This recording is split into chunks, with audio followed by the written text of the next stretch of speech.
করার আগেই আমাকে বিয়ে করে করতে চায় বা বিয়ে করে ফেলাইতেছে। এই মুহূর্তে আমি এইসব এমন সিদ্ধান্ত নেইও নাই, ভাবিও না। আগামীতে কী হবে সেটা তো আমি বলতে পারবো না। এই যে আমি কি জানতাম যে আজকে আমার পরিস্থিতি এমন হবে, সো এটাই আগামীতে কী হবে সেটা আমি জানি না, বাট এই মুহূর্তে আমার কোনো ইচ্ছা নেই। যে বিয়ে করবে আমরা একটু আলাদা ভিডিও নিয়ে এটা আমি দিকে আমাদের টাকা বলেছি একটু আলাদা বলে তাদেরকে আমি এটাই বলবো যে বিয়ে শাদীর যে ব্যাপারটা যে আমাকে সে তো আপনাকে হেল্প করার দরকার না, কারণ সে তো আপনাকে বিয়েই করবে, সে সংসার করবে, সে কেন আগে হেল্প করবে? বিষয়টা কিন্তু এটাও থাকে, কিন্তু ওই দিকটাও দেখতে হবে, কারণ সে তো বিয়ে করে আপনাকে নিয়ে সংসারই করবে, তা আগে কেন হেল্প করবে? দেখেন, আমি কিন্তু ফার্স্ট টাইমই বলছি আমার হাজব্যান্ডের সাথে কিন্তু আমার ডিভোর্স হয়নি। তো আমাকে যদি সে বিয়ে করে আমার তো সব দিকে ক্লিয়ার থাকতে হবে না। আমার তো ডিভোর্স হয়নি, তো আমি এই মুহূর্তে তাকে বিয়েটা কীভাবে করবো? না, ধরুন এখানে ডিভোর্স দেওয়ার পরে ডিভোর্স দেওয়ার পরে সে তো একটা 3 মাসের একটা গ্যাপ থাকতে হবে, হ্যাঁ রাইট? 3 মাসের একটা গ্যাপ থাকতে হবে। তো এই 3টা মাস তো অন্তত আমাকে তো দেখতে হবে। বাচ্চাদের বর্তমানে আপনি কি অবস্থা আছেন সেটা একটু বলেন। বর্তমানে আমি যে অবস্থায় আছি সেটা হচ্ছে আপনার আমি কিছুই করতেছি না, বাসায় আছি, এইভাবেই চলতেছি। আপু, শেষ পরিসরে আপনার সন্তানের যে পিতা রয়েছে তার প্রতি আপনার কি বার্তা রয়েছে, কি বার্তা দিতে চাচ্ছেন আমাদের এই ভিডিওর মাধ্যমে? তাকে নিয়ে আমি বার্তা বলতে এতটুকুই বলবো যে আসলে আপনাকে বলেন আমি জানি আপনি আমার সব ভিডিও দেখেন, আমি আপনার বিরুদ্ধে কোনো অভিযোগ করি নাই। হয়তো আপনি ভাবতে পারেন যে আমি আপনার বিরুদ্ধে অভিযোগ করছি, আসলে আমি কোনো অভিযোগই করি নাই। এরা জানতে চাইছে আসলে তো কেন আমি, এটা তারা জানতে চাইছে। আপনি আমার সাথে যা করছেন আমি এতটুকুই বলব। আর ওই মেয়েও আপনি ওই মেয়েও বিয়ে করছেন, আপনি যদি আমাদের দুজনকে রাখতে পারেন আমার কোনো সমস্যা নাই, কিন্তু আল্লাহর রাস্তায় দয়া কইরা আমি মা বাবা ছাড়া বড় হয়েছি, আমার মেয়েটা যাতে এমন না হয়। আমি চাই যাই করেন না, যেখানেই থাকেন যাই করেন, আমার বাচ্চাদের খোঁজ খবর নেবেন, আমার বাচ্চাদের খরচটা বহন করেন। আমি বর্তমানে খুবই অসহায় আছি, খুবই খারাপ অবস্থায় আছে, সেটা হয়তো আপনি ভিডিওতে দেখছেন। আমাকে আর নিচে নামানোর দরকার নেই। আপা, স্বামী স্ত্রীর মধ্যে যেহেতু আপনাদের 12-14 বছরের সম্পর্ক, অনেক মধুর স্মৃতি থাকে, আবার অনেক কষ্টদায়ক স্মৃতি থাকে। এই মুহূর্তে আপনার স্বামীর কোন স্মৃতিটা মনে পড়ছে যেটা আপনাকে খুব আনন্দ দিচ্ছে, বা আপনি নিজেকে গর্বিত মনে করছেন? চিকনগুনিয়া জ্বর হয়েছিল, মনে আছে? হ্যাঁ, আমার চিকনগুনিয়া হয়েছিল, তখন আমি ক্রিকেট বোর্ডে জব করি। তো আমার জ্বর দেখা উনি আমি কষ্ট পাইতেছিলাম, আমার কষ্ট দেখা উনি প্রচুর কান্না করছিল, আর সরাসরি মসজিদে চলে গেছে।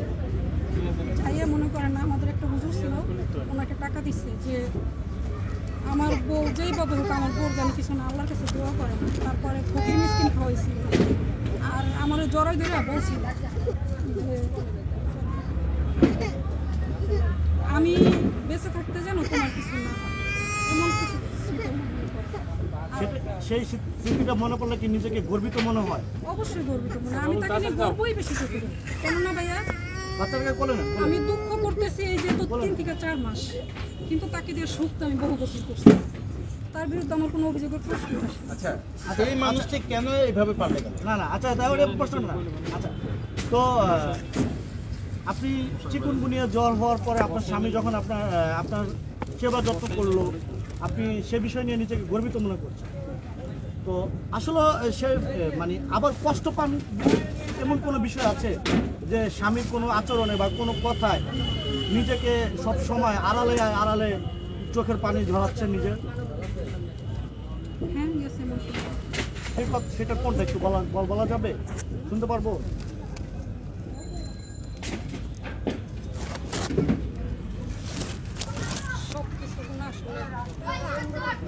ইমোশনালি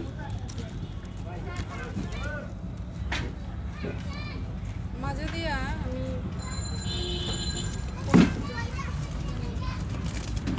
সুইসাইড করছি। সরি বুঝি নাই। আমি সুইসাইড করছিলাম যখন আমি ওনার এই বিষয়টা জানতে পারছিলাম যে উনি বিয়ে করছে বা ওইখানে ওনার একটা বেবি আছে, আমি এটা মাইনা নিতে না পেরে আমি সুইসাইড করছিলাম। সুইসাইড করতে এটা গিয়েছিলেন? ঠিক না, আমি সবই বুঝি। সুইসাইড করতে গিয়েছিলেন? করছিলাম, আমার কাছে পিক আছে, ওই কাগজপত্রগুলো আমার কাছে আছে। আমি সুইসাইড করছিলাম, উনি জানে যে আমি এমন কিছু করছি।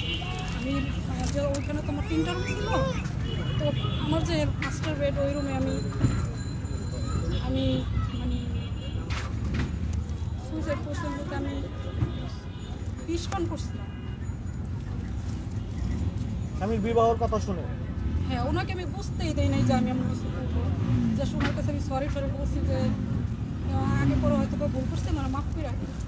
এই কথা বললে আমি যখন ওনার সব স্মৃতিগুলো আমার মনে পড়তেছিল, আর আমার হাজব্যান্ডের সাথে আরেকটা মেয়ে, মানে এটা না এই মুহূর্তে আমার মেনে নেওয়াটা কোনো গবেষণা ছিল, হয়তো বা মাথার ভিতরে শয়তান আসছিল, ধৈর্য কমে গেছিলো আর কি। আমাদের কিন্তু অনেক ধৈর্য প্রয়োজন, ওই সময় হয়তো বা আমি ধৈর্য করতে পারিনি। তখন আমি এই সুইসাইড করছিলাম। তখন দেখা গেছে বেশি সময় হয় নাই, খাইয়ে আমি মনে পড়েছিলাম। তো ওই মুহূর্তে আমার ছেলে আর কি রুমে আসতে, তো আমি দরজা খুলি না। ওই মুহূর্তে উনি মনে করেন ওনার ওই ভিডিও কলে কথা বলতেছে, ওই মেয়ের সাথে ভিডিও কলে মনে হয় কথা বলতেছে। তখন ছেলে ডাকতেছে, বাবা বাবা আম্মু কী যেন খাইছে, মুখে তো ফেনা হয়ে গেছে। তখন এই কথা বলার পরে উনি জিনিসটা আমাকে পাত্তা দেয়নি, উনি আমাকে হাসপাতালেও নেয় নাই, কিছুই করেনি। মানে আমার ছেলের লোকজন ডেকে আনছে, আপনার ছেলে এই বিষয়টাও জানতে পারে, এটা মানে আমাদের এলাকায় মানে সবাই জানাজানি নিয়ে গেছে। তখন আমাকে হাসপাতালে নিয়েছে, ওইখান থেকে হয়তো বা আল্লাহ ওদের জন্য আমাকে বাঁচিয়েছে। এটাই সে এই জিনিসটা আমি এটা উনি হাসপাতালে নেয়ও নাই, আমার সাথে হাসপাতালে যায়ও নাই। আর ওই মুহূর্তটা ভিডিও কলটায় মানে কাটেও না, মানে কাটতে কী হয়েছে একটু বলে উনি আবার কথা বলতে। এই দুইটা জিনিস আমি চিকুনগুনিয়ার সময় সেবাটা আর আমার এই মৃত্যুর সময়ে আপু ওই যে আচ্ছা শেষ করতেছি, আপনারা বড় করতেছেন কেন বিষয়টা? আচ্ছা আপা, তো আপনি আপনার সন্তানের জন্য, দুটি সন্তানের জন্য অনেক ত্যাগ